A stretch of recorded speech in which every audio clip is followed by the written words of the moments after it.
This is the Detroit Sports Podcast Network.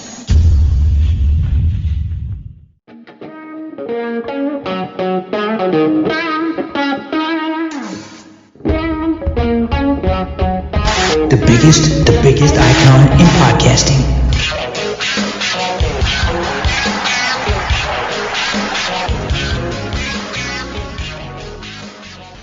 Welcome in, everybody, to the latest edition of Doc and Jock. I am the Doc, John Macaroon. Joining me, as always, my cousin Adam, the Jock Strozinski. Oh boy, do we gotta talk about Howard's trouble with the slap, heard round the world, and it's a crazy story because one of the rare times I actually planned to watch Michigan basketball. It's a regular game, going back and forth, and then all of a sudden the game ends, they start playing the music, and then all hell breaks loose. I can't wait to break it all down with cousin Adam regarding what his thoughts were. Is Juwan Howard out of control? Was the suspension correct that was levied by the University of Michigan? And we gotta talk about the Lions. We gotta talk about the future and which player holds the key potentially for the Lions and their future success. Cuz, what's happening, my man? I mean, I'm just lucky enough to be graced with doing a podcast with possibly the dad of the year here. Mister, I take a couple of days off, get to go spend it with my girls and have a great time. Look at you making the rounds with the little ones. Absolutely. This week, which is crazy. I mean, these kids get 2 weeks off a year for what they call a winter break and spring break. I would have loved that. I don't seem to recall a break at the end of February when I was in school. I don't remember that at all, but you know, especially because it's just a couple weeks after Christmas break. So these kids got it good, man. Especially too with the fact that Friday they got off for no real good reason at all. As I was shoveling the snow, I was thinking in my head, do schools just act like there's no such thing as like snowblowers? Like, dude, do you see the industrial crap snowblowers that are out there? You could clear out half of a city with some of the machines that are out there that people are buying. So I went to work Friday and I'm like, these kids, these unions, these teachers, they just want to get themselves off. But yeah, you know, I know a lot of people get out of town this week with their kids and stuff. Can't do that, but you know, take a couple of days off to hang out with them. It's fun, man. You can be a kid a little bit, see what's out there at some of these malls. And it's still fun. They still got the usual, the snacks, the good food, the carousels, and the opportunity to spend some money on the kids. So any chance you can spoil the kids is fine by me. It's fun too. What was your favorite part of going out with them this past Thursday? Wednesday? Yeah. You took them out, Wednesday and Thursday you took them out, right? I went out to Great Lakes Crossing. I loved it because it was had just the perfect balance of people that were there shopping and enough space to be comfortable. I just had a good time, grabbing a bite to eat, laughing with them, seeing them try to weasel their way for me to buy them stuff. And, I had to set some limits and man, these kids can definitely go more. And then when I said no, they came ready. I said, what are you guys doing? They each brought their own money and said, don't worry, we'll just pay for it. I said, hell to the no. What are you doing? I said, we have a budget. We have now spent it. So that means done. And these kids are great. But we walked around, and man, Great Lakes we walked the whole thing in a circle, and it was just a fun time just to get away and not do something for 5 hours. And just from 12 to 5, just to walk around the mall, see what's out there, see what's happening, what's what. And it's just good to get out a little bit to see some people. But luckily it was not so packed and not so busy that you found a parking spot, you got to where you needed to go, had some lunch, walked around, shopped a little bit, and came home. So it was fun stuff. Awesome. Good times, man. Good times. A lot better times than what's going on with the Michigan Athletic Department, and specifically, like you said, the slap heard around the world with good old Juwan Howard. I mean, misstep after misstep. This season's been a complete and utter disaster for the Michigan basketball program. And I think this kind of caps it all off. This is kind of, I think the signature moment of what has been a very disappointing and bad season for Michigan basketball, for Michigan sports fans. You were hoping that Juwan Howard could possibly build off of a pretty successful season last year, and it just hasn't worked out at all this year. And then the culmination, you get absolutely bludgeoned by Wisconsin, and then Juwan Howard tries to do his own bludgeoning by smacking around an assistant coach. I mean, just uncalled for. You as the leader of these young men, you just can't conduct yourself in this manner and in this way. You watched the game live. I was hanging shiplap while this game was going on, and I end up finishing around 4:30, and I see a text message from you saying, I sometimes, what did you say? You said, okay, sometimes God smiles on me. Yeah, because here's the thing, and it's really weird, because everyone knows I work with Adam, we run the podcast together, and I also work with the Detroit Lions and cover the team for SI, to cover them. And sometimes, look, just to be honest, it's the slow time of the year. It's now until next week is the combine. It's just basically speculating what's the Lions going to do in free agency, what's going to happen here and there, a lot of opinions, not a whole heck of a lot of news.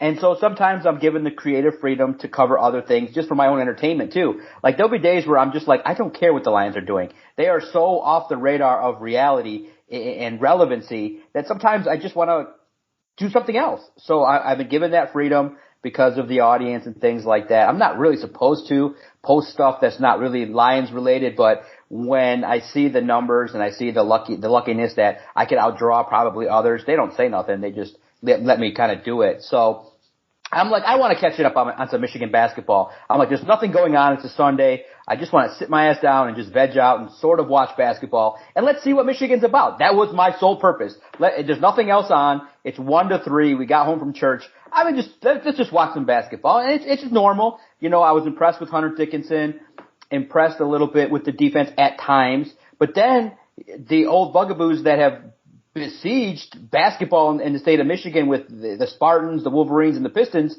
all of a sudden the second half comes around. It's a close contest.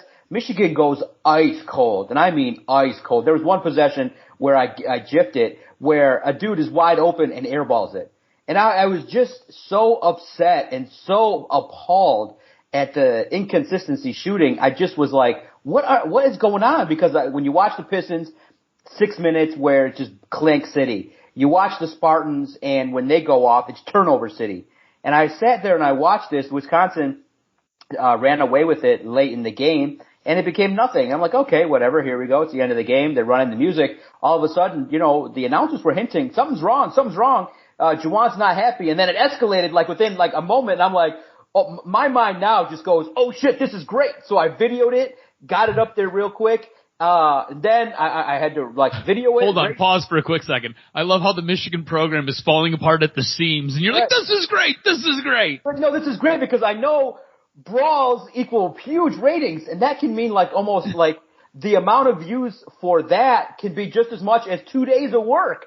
Literally, that's how crazy the world is. So I'm like, blah, blah, blah, got to my office real fast and just blah, blah, blah, banged away at it and got it up there. And of course, people clamored to it at a rate that is sickly in regards to what people want to consume. But in regards to that, too, there's a balance, too, because within 10 minutes, 2,000 other sites are going to have the same story, and then the bigger ones are all going to jump on it. So I got there early, and that's the key. And then I get my boost of people that come to the site. And then there's always a percentage that will residually check out the other stuff. But yeah, it was great because I'm like, yes, brawl videos. And that's when my brain goes. I'm like, this is great. I get to blog and it's exciting, and you get to then listen to people's reaction. You get into the major world of sports debate regarding, oh my God, did the coach grab Juwan? What caused it? Was it a punch? Was it a slap? Was it worthy? Does he deserve to be fired? It had juice. It had life. It took on some energy, and for a Sunday, it just killed an afternoon. It was great, and to see the creativeness that people can come up with these kind of things. And then it just, for me though, this story, outside of obviously Juwan being wrong, really hits to me what's wrong with society, because there's some things that we're just way over debating in sports. There's clearly a right and a wrong, and I understand the perspective of those that say, don't touch me. Okay, if you're in the mean streets of Chicago, if you're downtown Detroit on the west side and you're in a dangerous neighborhood and you're walking up to a stranger, we are talking about grown-ass men that are coaching basketball. There is no threat of safety that Juwan Howard should ever feel in this moment. Dude towers over the Wisconsin coach, so that if he gets touched, he knows he should say, okay, I'm not going to get myself in trouble here. I'm pretty much going to dominate any kind of fight. So my mind would have went to, if Juwan's that pissed, look, everyone's like, oh my God, you don't care what the Wisconsin coach did? No, I don't care, because he touched him. He did it. You have to not focus on things that you can't control. As a person, I can't control if someone comes up to me and touches me. I can't control that if I'm in a Here's the thing, too. So Greg Gard weighing in at, I don't know, 225 pounds, and he's all of 5'9". Right. And Juwan Howard, a solid 225 and probably, 6'4". There's no way you feel threatened by Greg Gard. He looks like your chubby uncle, or he looks like your grandpa. That's what he looks like here. On top of all that, Greg Gard and Juwan Howard regularly, when they walk through the handshake line, which this is, so there is obviously touching in the handshake line, they regularly are very handsy with each other. And Juwan Howard went into this looking for a problem. This is coming from a Michigan fan. This is coming from a guy who regularly roots for Michigan. Juwan Howard went in there looking for a problem. Juwan Howard basically escalated all of this and caused all of this. There was no need for any of this. On top of that, factor in, Juwan Howard has a bit of a history with doing these things. Juwan Howard last year was calling out the Maryland head coach and threatening to kill him. Only to this year, fast forward to now where he is pimp smacking Wisconsin assistant basketball coaches. Right. He's smacking people. And so everyone he shouldn't have touched him. If Juwan Howard was not comfortable, what did he think was going to happen as he's walking next to the coach and not offering his handshake? What do you think? That was just going to be cool? He should have just walked off. He should have just ignored it, took the fine. And if he wanted to complain, you go in and you use your 15 minutes of media time and just cuss the guy out in public. You can do that. What happened was completely unnecessary, and that's where I can focus in on it. I focus in on behaviors that can be controlled. And if Juwan Howard is so provoked, then there's a serious situation. And obviously, the next day, he was a little bit more conciliatory than he was at the podium, where he acted like he was really in major danger or something went on. And if you're offended by regular game action, then you got to go out there and stop it. I mean, I don't get offended. Yeah, I'll be upset if the coach is running up the score and calls timeout and keeps his reserves, keeps his starters in there to light me up. I'm not going to be happy, but I'm not going to, as a competitor, go out there and complain. I'm going to be upset. I'm going to, maybe have a couple choice words in the media session. And then the next time I have an opportunity, I'll just do the same thing. That's retribution. But you said it. You said the key words there is that this is now a pattern. And how do you feel about the 5-game suspension? I'm not into firing people. Now, this is strike 2. He does it again, and now you have to start talking about removing him. I would have, if it was me, immediately on Sunday. You don't need that much time to review the film. I would have simply said Juwan Howard is not going to coach the rest of the year. He needs to do extensive work on his attitude and figuring out why this competitive juices overflow to the point of aggressiveness now multiple times. And because now the kids are acting the same way. The couple of students now are throwing punches. Oh, so we'll get into them because yeah, exactly. There are things that are just uncalled for there. I would have said, Juwan, okay, done. 5 games, I think is fair, but it's going to be a zoo when the Big Ten tournament comes around because the media is just going to ask all about it, and Juwan Howard's going to have to answer for it. Yeah, I mean, look, like you said, there's now a pattern here. So 5 games to me, and like you said, there should have been much swifter action. Ward Manuel seems to be asleep at the wheel here, and instantly on Sunday, there should have been a statement released. Look, we're looking into this. There will be disciplinary action handed down on Monday immediately. He's done for the season. 5 games, in my estimation, not enough because you threatened to kill another coach last year, and now this year you're basically inciting a melee and you're smacking around an assistant head coach of your opponent. Like, it's totally uncalled for. It makes the university look bad. You look bad. No, 5 games plus if they're lucky enough to get to the postseason, you're suspended for all of that. And I'm with you. I'm not all about firing a guy, okay? I believe in a second chance, all right? Now next time it's going to be strike 3. After strike 3, bro, you are out. You are done. There needs to be some type of a no tolerance policy enacted at the end of this 5-game ban, this 5-game suspension. Juwan Howard has zero wiggle room when it comes to acting a fool. Because like you said, not only did his actions spur on what was a bit of a ruckus, you also have your players now acting out. I mean, you have players punching other people, and it's like it's just uncalled for at this point. I mean, you've played sports. I've played sports. I played a hockey game the other night, and it escalated where I got into a bit of a shoving match with a guy where we both knew that we weren't going to punch each other. I really wanted to break his face, but we both knew that we weren't, because if we do, there's repercussions. You're going to be suspended. You're going to get kicked out of the league.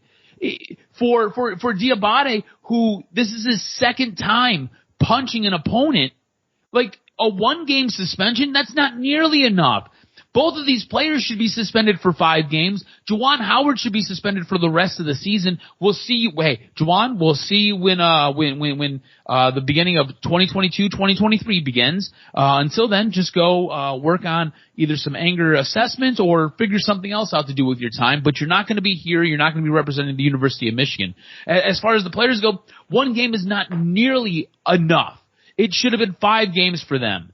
I mean, you need to penalize these players for their actions. At this point, it's just not sinking in, especially with Diabate, who, again, second time going through a handshake line and basically assaulting an opponent. You can't do these things. You absolutely can't do these things.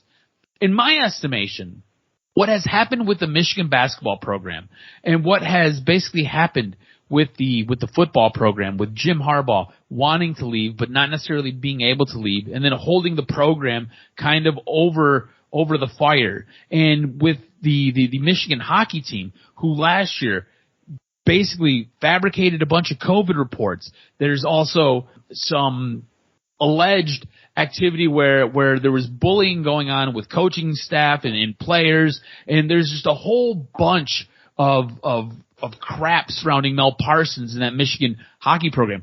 This all, in my estimation, falls at the feet of Ward Manuel. I said it when we first started talking about this. Ward Manuel seems to be asleep at the wheel.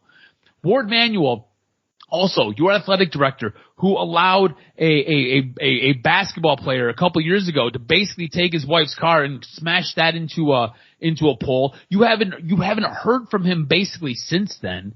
He just kind of is just MIA. And what you see, you have the inmates pretty much running the asylum, whether it's Jim Harbaugh, whether it's Juwan Howard, whether it's Mel Parsons. It's a complete and utter mess on the athletic side, not to even wrap up the academic side, which just had a president basically get removed from his post, but then get brought back because they're afraid of a lawsuit. It's a complete mess in Ann Arbor right now. And as far as athletics go, it is all on Ward Manuel. Convince me otherwise. Please convince me otherwise. Tweet me at AdamarStroz. Convince me it's not Ward Manuel's fault. Anybody. Yeah, it's a pattern. And look, there are reasons, and I get those that say, well, let's look at the actions of the Wisconsin coach. He got fined. He got what was coming to him based on the actions, but it just doesn't go like that, because you have to look at action reaction. If Juwan Howard got triggered, then at what point then do you say, okay, then what responsibility does Juwan Howard have to kind of walk away, take a deep breath, or somebody in that Michigan side push Juwan away so that he's not slapping people? Someone has to protect the coach, not after the melee, not after the fact. You have to recognize if this is the case, somebody's got to be there, forming kind of that wall that we typically see in professional wrestling. But yeah, Juwan, remember, for those that just say, well, it's just a slap, he got lucky and opened his hand at the very last moment, because then if you look after, he clenched his fist right away real fast. And he was hot. So I agree. Ward Manuel has to sit down and talk to him. And look, he's going to lose a lot of money, over $100K in game money for the 5 games that he's going to miss. I think that's a proper amount on top of the fine that he's got to pay. And hopefully in the 5 games, we'll get at least a chance. Now it's a close game as we're recording this. Michigan's taking on Rutgers. I want to see what Phil Martelli's got. I think that's cool to see. And Juwan Howard just has to. in his wisdom, figure out why he's got to act this way. And then, of course, then he makes the written apology. But in the world of errors, as we can see, the person that wrote that, which probably was not Juwan Howard, had a misspelling. So that's how Michigan is conducting themselves, where they're not even proofreading the apology, the press release, because there is a error. So, look, it is just sloppiness. Yeah, all the way from the very, very top. I mean, not just the athletic director, not just the coaches that are in charge of these multi-billion-dollar, let's call it what it is, sports teams, right? Like the University of Michigan football team makes bank. The University of Michigan basketball team makes bank. Whether you realize it or not, the University of Michigan hockey team does pretty good for itself. Oh, on top of that, last year alone, it put 4 NHLers into the league, all in the top 10. So like, these are highly athletic, academic divisions of this university that bring in a ton of money. And when you have your athletic director, who is essentially the president over all of these sports, and then you have the actual leaders over all of these sports acting sloppy, and when you have a university as a whole being sloppy, whether it's your president, whether it's your academic staff, everything with the University of Michigan right now is a complete and utter dumpster fire. I mean, if you want to talk about how sloppy the University of Michigan is, it extends into the NFL. I mean, just look at Stephen Ross. Stephen Ross is a sloppy mess that's from Michigan. It's just sloppy seconds for everybody. It's just like the gush gun went off and it's just wet everywhere. It's a complete and utter mess right now. It's a mess, and it's a situation in which you have to nip it in the bud because it could get worse. You got to remember there's paying customers. You have to remember time and place. You have to remember, Juwan Howard, that the guy touched you. Okay, you could say that. You could say, okay, I don't respect that, but your reaction is what's typically referred to as an overreaction. You can't be swinging on people. You can't be escalating to that degree. And for the team, I'm concerned about. I just hope that they don't continue to believe that this is the way in which you handle your beefs. So, and then just real quickly on the other side of it, man, cause hoops in the state of Michigan is just terrible with the Pistons and then the Spartans now tanking. I mean, I would be okay, to be honest with you, and we'll talk about this in upcoming episodes. I would be okay if Michigan or Michigan State did not appear in the tournament. They are brutal. I mean, Michigan State got blown out by Iowa in a game where I haven't seen too often, where Tom Izzo kind of just throws his hands up and is like, okay, we're going to take our ass kicking and go home. It was crazy to see a scenario in which that is going on with the Spartans, because it's now opening up the can of worms to wonder, with Juwan and Tom, is it time just for a fresh start for the college basketball teams? It's really disappointing at the highest levels to see the fall off in regards to hoops. I mean, wow. Open shots, missed, turnovers, bad basketball, really evaluating the talent. It's a disaster right now in college basketball in the state of Michigan. Let's see in the final few weeks here, as Michigan will take on Michigan State in the coming days here, to see how the two programs respond on their way, because right now they're limping their way potentially into the tournament. All right, it's going to be a slugfest of quadriplegics. It'll be great. Yeah, let's watch this. Thumbs down on hoops in the state of Michigan. But I do want to ask you, when we turn our attention here to football, I think in the off season now, there's a great chance to really explore the Lions and what they're going to do. It's still too early to kind of really put our stamp on what the Lions are going to be about, but the major storyline that is going to evolve and emerge all throughout this offseason, and it's been this way for so long, is what is Aaron Rodgers going to do? I mean, literally the announcement that he was going to join Pat McAfee out of the blue again after his regular appearances drew almost 200,000 viewers. And unfortunately for McAfee, Aaron Rodgers comes on right away and is like, look, guys, I know all you guys want to get up here and start your recorders and tape my decision. I have no decision. So right away, 50,000 people are like, oh, okay, bye, and they just move on. with the rest of their afternoon on a Tuesday. But we're left to go, wait a minute. Aaron Rodgers, when you really look at it, holds the key, in my mind at least, in regards to the pathway for the Lions' success.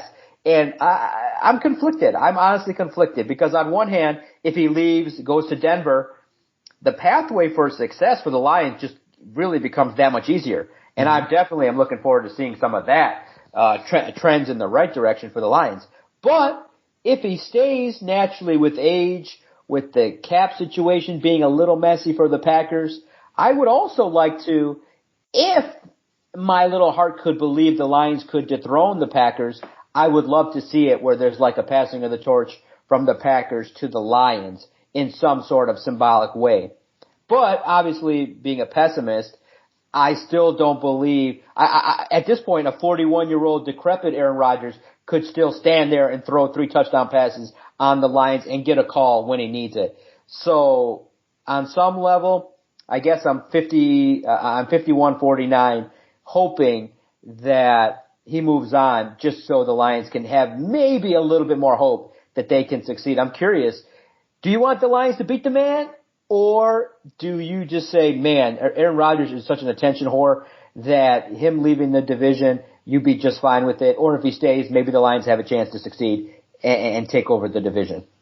I just want him gone. Like, right? Do you imagine how much it opens up the NFC North if Aaron Rodgers is out of the division? Oh. This is a guy who basically held Green Bay over a barrel all offseason, right? And he basically forced them to restructure his contract to where he's supposed to get $44 million this year. They're already in salary cap hell, and Devontae Adams is a free agent. Like, he himself is going to dismantle Green Bay, which then means everybody else, basically the bar gets dropped, but everybody else's level goes up because you don't have Green Bay in your division. All of a sudden, Minnesota becomes better. They're probably the top of the division. And then all of a sudden, Chicago becomes better. Detroit becomes better. Green Bay slides back to the pack. All of a sudden, you have a pretty competitive division where everybody's not very good, but it becomes much more interesting. I just want him gone because I think it opens everything up for everybody in the NFC North. I think it'd be great. On top of it, he's a total narcissist, and he's freaking annoying. See, that's the thing. He's getting a little older. You recognize, too, a regular organization should have been able to take a stride forward against the Packers. Him staying in the division, he should want to. He should tell himself, look, what's the difference if he restructures his contract or figures out a way to help the Packers? I think he stays. I think that. Look, I don't know if he stays, but I don't think he's staying at all. I don't think he wants to stay. But here's the thing. You're like, he's older, but he's still great. Like, he is great. We can loop this all back to Matt Stafford if you want. Everybody talks about Matt Stafford. Oh, he should be a Hall of Fame quarterback. Matt Stafford should be this. Matt Stafford should be that. Look at Aaron Rodgers. Aaron Rodgers is the epitome of a great quarterback. Yeah, he's a little bit self-centered, and yeah, he's a little bit self-serving. But Aaron Rodgers is a great quarterback. Even at an advanced age, dude is winning MVPs like it's nobody's business. That's a great quarterback. That's an all-time elite quarterback right there. Yeah, he probably should have won a couple more Super Bowls, but I just want him gone because he is such a roadblock in the NFC North. It's hard to get around that guy. You know, I don't care that he's older. He's still difficult, bro. See, that's the thing, is that it is. I get it. It's the fastest pathway if he leaves. But don't you think you take a little bit of satisfaction out of the idea that, hey, you know, you kind of build a little bit to beat the Packers. You realize that if you just have an opportunity to build up a defense, go after them, wouldn't it be just great if they were to win to have the opportunity to defeat the Packers late? Could you imagine Ford Field where the playoffs are on the line and it's Aaron Rodgers out there and it's not the Packers just taking half their team off the field in a meaningless game? I would really like that. There's value to that to kind of take the next step. And maybe even, the crazy part is maybe even the Packers are so good that, you know, maybe even Jordan Love could be that guy. Or they draft another person. You know, maybe even the opportunity to come out could potentially still be the Packers. But I just have that feeling that man, Aaron Rodgers is a legend, and to take him down, even if he's at 38, 39 years old, would have some merit, and that it would mean more. It would mean more. But yeah, I think, to be honest, the fastest, the quickest way for the Lions to get over the hump is if he does leave. But you got to listen, read the tea leaves, man. He's like, the organization's listening better. I think they're going to try to get out of this cap hell, but, you know, it's going to be tight. So we'll see. We might get our wish. We might get the opportunity to see Aaron Rodgers be forced to come back and handle his business. I can't wait to see it. I can't wait to see the rebuilding efforts. Now, you and I are daily consumers of mock drafts. We definitely are individuals that pay attention to them all. And there's so many good ones, so many talented analysts that look and explore. One of them is a former NFL scout. His name is Daniel Jeremiah. He is a prominent media member with the NFL Network, NFL Media. And he is somebody that is in the know, somebody that really is well known and respected for being a solid talent evaluator. He came out with his second edition of a mock draft, and it was a little bit surprising in that it wasn't your cookie cutter Aiden Hutchinson, number 2, and then a quarterback or wide receiver at number 32. He actually went, and you'll give the details, he went 2 defensive linemen back to back in a mock draft that I think is real interesting to explore. What did you make of the Detroit Lions loading up on the defensive line, taking 2 players on defense in Daniel Jeremiah's second mock draft? So it doesn't really make me excited when you basically grab an edge rusher, and that's what they do at pick 2. They grab Aiden Hutchinson, and when you go out and you end up grabbing an interior defensive lineman in Jordan Davis out of Georgia, you grab a defensive tackle, it doesn't really make me excited because we've talked about this a couple of times. There are holes all over this team, specifically defensive, on the defensive side of the ball. Last year, the Brain Trust went out and they grabbed a couple of interior defensive linemen. They grabbed a couple of D tackles.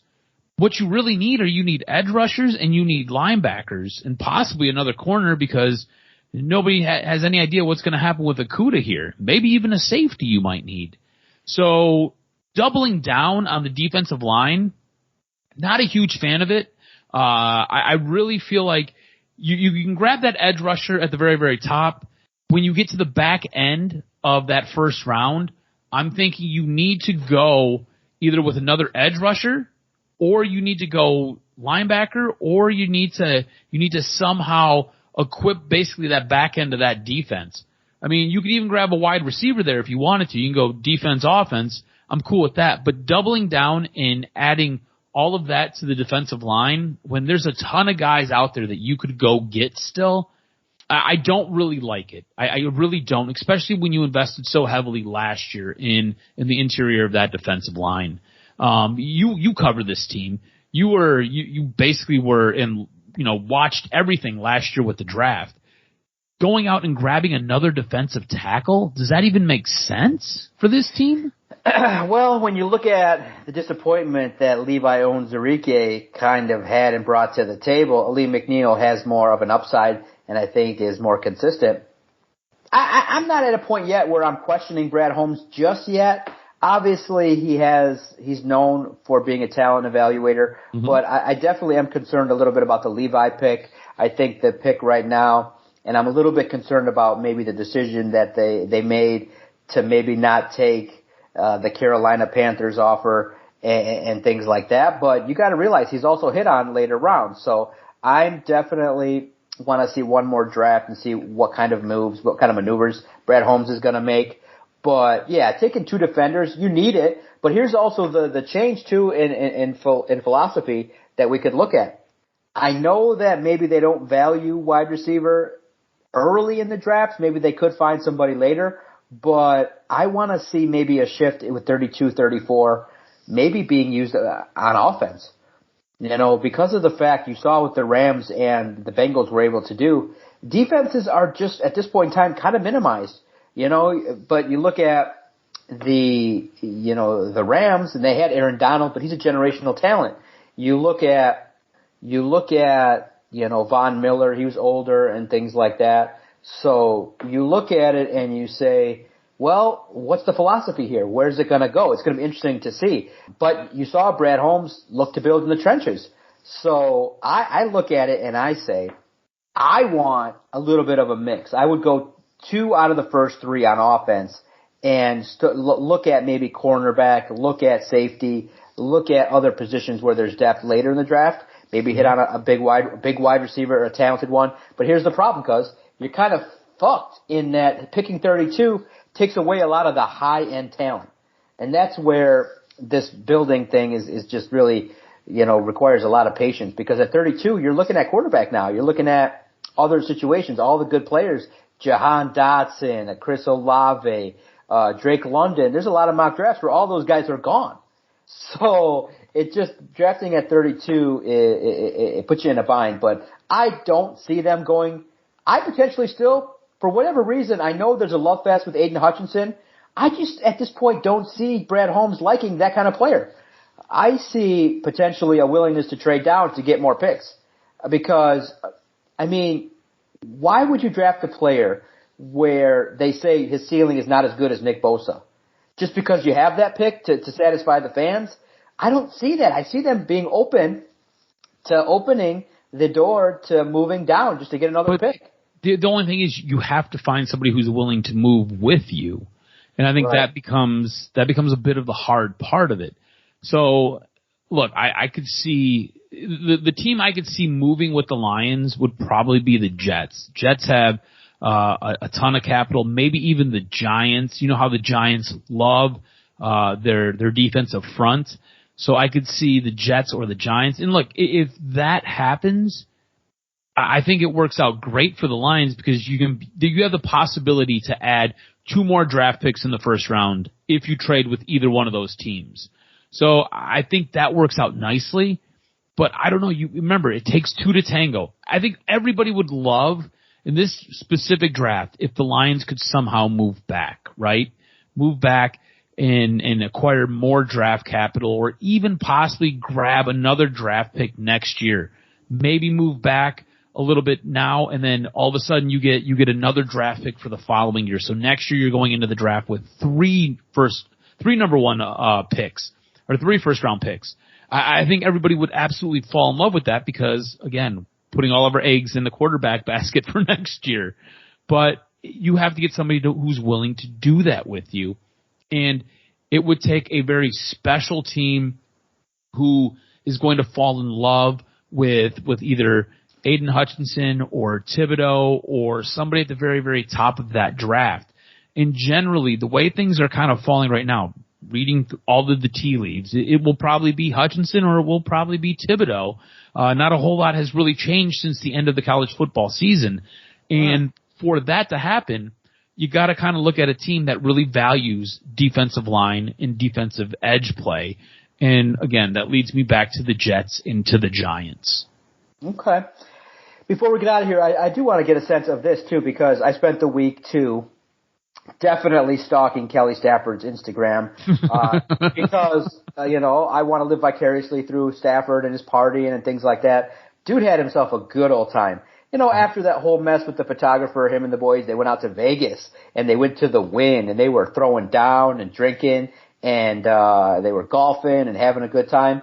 But it was funny because she was posting, the guys were napping and the girls were still going at it. And I think that kind of does lend itself to how it kind of goes. Girls can definitely throw down and certain girls that know how to party can outlast guys, especially after, golfing and eating out and stuff like that. I think for Stafford, what a perfect way to celebrate a week after winning the Super Bowl than just to make a trip to Vegas. I think that's what I would do. If I was blessed to win a Super Bowl, I maybe not Vegas because that's where everybody is, but in February, but maybe Miami, throw it up big, do my own little parade, or my hometown. I would have maybe came back to, whatever team I was. If I was not in Detroit, come back to Michigan. And, if it's a hot location, maybe out there in the Caribbean or something like that, do something. But I don't know, man. I think that was fun. I don't know. Did you peek at it at all? He had himself a good old time, and he deserved it. It was a fun celebration, and he's got a decent golf swing. I think people were a lot more critical than I was. I don't pay attention to her. Oh, like if she could fall off a cliff, it'd be great. You didn't pay attention? She's got a personality. I mean, she is attention seeking. Yeah, and awful personality. No. How would you celebrate a Super Bowl? What would be the best way for you? What would you do? You win it? No. You would. It's a great question. How would you celebrate a championship? Okay, we'll tease it for next week. That'll be the first thing we ask is how would the Jock celebrate the ultimate sports accomplishment? You know, for him, I know it would be more like you won the Stanley Cup and you've just now, you know, sobered up after drinking 25 Coors Light out of the cup. You sobered up, now what? It's like, okay, where are we going? You know, call up the doc. Where are we going? We got to find out what we're going to do. So think on it, and we'll tease it for the next week's episode, and we'll start with that. How would we party down if we were to win the ultimate prize? And it's all good on that front. Make sure. Real quick, before we get out of here. So 3 teams. I'm going to throw 3 teams out there that you could possibly trade in the first round and get extra draft capital this draft. Jets are number 1. Giants are number 2. Don't forget about Philadelphia. Philadelphia has 3 first-round picks in this draft. Yes. Oh, I can't wait. And free agency, pay attention to. The combine we will review next week as well. Quick story there. I had a chance because I've been taking Wednesdays and Thursdays off. Mm-hmm. Okay, but I'm lucky in that my little spidey sense said, I emailed PR and I said, when are the Lions going to talk? Hoping it was going to be Wednesday. I said, please, if it's Wednesday, fuck it, I can go. But it's going to be Tuesday, so I will not be attending the combine. A media member went out to the Senior Bowl, ended up with COVID, so it made me freak out a little bit more, and I said to myself, okay, I can get all the information that I need. It's the end of the month, the 28th. Do I really want to go out there in the media scrum and all the chaos that's out there? At this point, I'm not there just yet. So I'll still be covering it from afar. I'm still grounded here in Michigan. I'm not doing the traveling thing too much. But maybe as I get older, maybe I'll start to expand my wings and make my presence felt. Yeah, because I've been happy, dude. You know, I've been blessed to do the podcast, cover sports in my own complete way. But, you know, you do, like I said, feel like you're missing out. The NFL world is going to Indianapolis. It's not that far away, but it's still traveling. I don't like it as much. I don't feel the need. It's crazy to say. I don't feel like it's worth it. I don't need to hobnob with anybody. I know what I want to write about. I can do my own thing. So, again, all I can do is thank you guys for letting us do our thing our way. And it's been great. I can't complain about anything. Podcasting is great. Everything is going well in the podcast, the sports, and everything going on. All we just got to do is fix basketball and hockey because Colorado's kicking our ass. You know, so what are you going to do? Make sure you follow Adam on Twitter at AdamRSTROZ. Follow the network at Detroit Podcast. Make sure if you agree or disagree, get yourself over. I see Jason Jarvie at Jarvie the King has been getting in a lot more. He's been weighing in on debates, getting himself in trouble a little bit. So I like it. I like that. Get yourself over, guys. Look, we're inviting you to. People, check us out. So if you want to get your stuff over, feel free. Message, engage, debate, critique. We love it all. And that's what's been making us go strong since 2013. For the Jock, Adam Strozinski, I am the Doc, John Macaroon. Make sure you hit that subscribe button and keep downloading our daily content. Because that was a great hour. I look forward to our next conversation, baby. Always a good time, brother.